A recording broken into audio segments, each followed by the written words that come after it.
I get a fusion summon, you get a fusion summon, we all get a fusion summon. Hey everybody, Templar74 here with another Yu-Gi-Oh video, and today's Yu-Gi-Oh video is going to be my thoughts and impressions regarding the latest episode of Yu-Gi-Oh VRAINS, episode 74, The Captured Ignis. I gotta say, this episode was really one of those what the hey moments. Really not what the hey, but YouTube is going to censor it anyway, so yeah, what the hey moments, let's just go with that. Yeah, this episode was actually very surprising. There were some things in this episode that I certainly didn't expect, and overall it was a good episode. But before I ramble on about all this any further, let's move on to talk about the actual episode. So the episode begins with the Go experiment that Solid Technology is doing, and basically what Solid Technology is doing is they are turning Go Nizuka into this playmaker killer. A playmaker killer, and it's got about a 70% success rate. They're not there yet though, but in all things, this virtual playmaker that Solid Technology created doesn't stand a chance against Go Nizuka. So essentially, they're building a playmaker killer.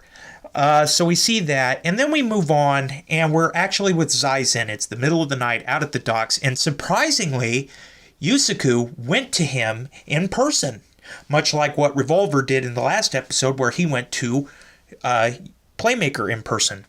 And basically what happens is Playmaker's talking to him through a voice changer, and it's basically saying, you turn around, we're done.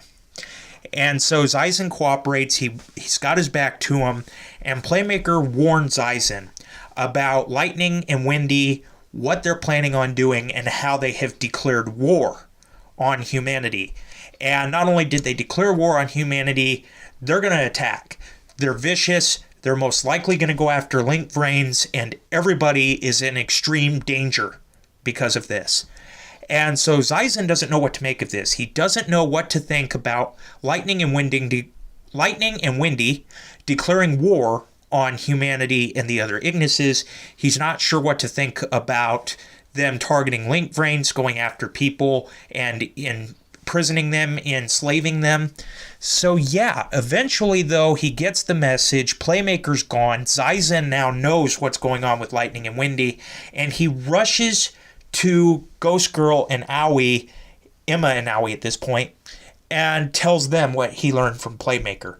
And they decide that they need to go find the two neutral Ignises, because if they do that, they'll have the advantage in numbers. It would be 4 Ignises against 2. And yeah, after warning these two about that, Zaizen knows that as chief of security, he's got to go back and he's got to try to protect Vrains. And ironically, as they're having this discussion, Zaizen makes the statement of, it turns out the Knights of Hanoi were right. You know, Revolver and the Knights of Hanoi were right. They saw this coming. This is what's happening. And I don't know whether it was mentioned, because we didn't get a full context of Zaizen and Playmaker's conversation. I wonder if Playmaker has told Zaizen, hey, the Knights of Hanoi are trying to help us defeat the Ignis, because essentially that's what's happening, is the Knights of Hanoi are either going to back off or they're going to help Playmaker and Soulburner. But regardless of what happens, they need to make sure that Playmaker's team prevails in order to stop Lightning and Windy. And so Zaizen is going to do his best to try to protect Vrains, and of course Emma and Aoi are going to do what they can to find Aqua and Earth, and that's essentially the plan. Although Flame was very reluctant to tell Zaizen any of this, because he's like, I don't trust Solid Technology. Again, one of the crazy complicated parts about Vrains that cannot be under or overstated. So anyway, the search for Earth and Aqua begin. We've got Kusanagi, Takeru, and Yusaku back at the hot dog truck. They're trying to track down Earth through Vrains. And eventually they do end up finding that Earth wandered into Vrains a lot of times. And Yusaku just basically says it's because he's searching for Aqua. That is the reason why he's coming in and out of Vrains so frequently. And sure enough, that's exactly why Earth is traveling around Vrains. He's trying to find Aqua. And we learn, once he finds Aqua and frees her, that she was actually imprisoned by Lightning, because she actually witnessed Lightning creating Judgment Arrows, the card that would destroy Cyverse World. And Lightning imprisoned her for it, because he was afraid of the news getting back to the others. So when we learned way back when, I think it was episode 71, when Revolver started to duel Wendy, or right before the duel with Revolver and Wendy, where we learned that Aqua disappeared before Vrain's destruction, or not Vrain's destruction, Cyverse World's destruction. The reason Aqua disappeared was Lightning imprisoned her. She caught him in the act of getting ready to destroy Cyverse, and he imprisoned her. So that just kind of gives another nod to how insane and how committed Lightning is. And Playmaker even says this. He says, Lightning will imprison or enslave anybody that doesn't agree with him. So that was kind of expected. So anyway, we learned that Aqua's been imprisoned by Lightning, and Earth actually arrives and breaks her out of this cage that she's trapped in that Lightning created, and these two are managing to make a getaway. But as they're getting away, we see this hooded figure show up. It's Go Nisaka, of course, and realizing that Aqua's in danger, Earth pushes Aqua off and says, I'm sorry about this, pushes her off and lets her fall, while Go Nisaka challenges Earth to a duel. Because at first he wanted to go after Aqua, but Earth's like, nope, your fight's with me. So Go has accepted a duel with Earth, and it's about this time that Playmaker and I show up, and Go's just delighted by this. He's like, oh, it's Playmaker. He's like, I'm going to duel and defeat you, Playmaker, as soon as I clobber Earth. And we watch the duel between Earth and Go Nisaka begin. And this duel is not only watched by Playmaker and I, we even see Zyzen watching it. He's like, what's Go doing there? He hasn't fully recovered yet. And we learn that he was sent there by the Queen, the higher-ups at Solid Technology, to go after the Ignis. And even Kusangi's like, that's Go Nisaka.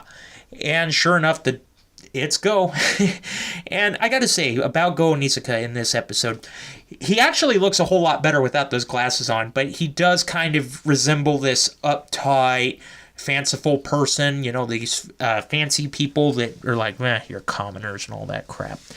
But anyway, with that being said, before I ramble on about that too much longer, we watch the duel get underway, and at first, Earth's dueling is pretty much a cut and paste of what they did with Playmaker and him. We see him bring out Crystal Heart and Invalidolamin, and he's planning on using this combination to defeat Go Nisaka. And Go is actually able to hold on by using his Dino Wrestlers, but as this duel is going on, Aoi decides she's going to go into Vrains. She's like, we can't let this duel go on because we need Earth and Aqua to see us as allies, not enemies. What Go is doing could essentially push Earth and Aqua into joining Lightning and Wendy, and they can't let that happen. So Aoi's going to go in for whatever good she can do. She's going to try to convince Go Nisaka to stop the duel, much to Emma's amazement. We go back to the duel between Earth and Go, and we learn as the duel goes on that Go has changed a lot since last time we saw him. We see Go use this thing called Brain Hack, and this is so crazy animated. At first I thought it was a skill, but I don't really know if it qualifies as a skill or not, and even Playmaker's confused by this. But Go is able to use Brain Hack to bring out a fusion card, for his newest fusion monster. That's right, everybody. Go Nisaka can fusion summon at this point, and he fusion summons a new monster, Dino Wrestler Chimera T-Wrestle. And this card's effect is truly terrifying. It can't be destroyed by effects or attacks once per turn. And that's pretty much where the episode left off, was Earth facing this formidable monster. Earth originally had the advantage in the duel. Go's turned it around. Earth is in a real jam here. And that was pretty much the episode. That was the cliffhanger they left us on. So, like I said, overall, this episode was really all over the place. It was really well done. I really did enjoy it. I got to admit, the Brain Hack was a surprise.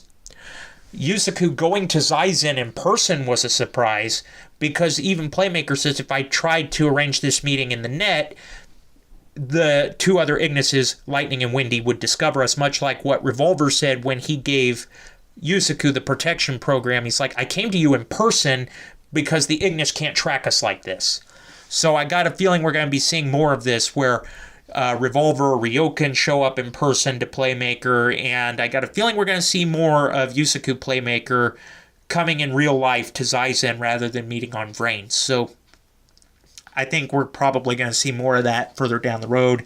And the duel between Earth and Go was very surprising. I did not expect this quick in the duel. But Overall, with that being said, I give this episode a 7.5 out of 10. It was a really good episode, I think. I was really impressed. Really did not see a lot of things in this episode coming, although some of them were kind of blatantly obvious, I will be the first to admit. But before I ramble on any further, those were my thoughts on this week's episode. But as always, in the comment section down below, let me know what you guys thought about this week's episode. Did you love it? Did you hate it? Did you think it was just there? What were your thoughts? Who do you think is going to win, Go or Earth? What are your thoughts on Yusaku going to Zaizen in person? What are your thoughts on this whole ironic twist of the Knights of Hanoi were in the right the entire time, and now we're just now realizing this?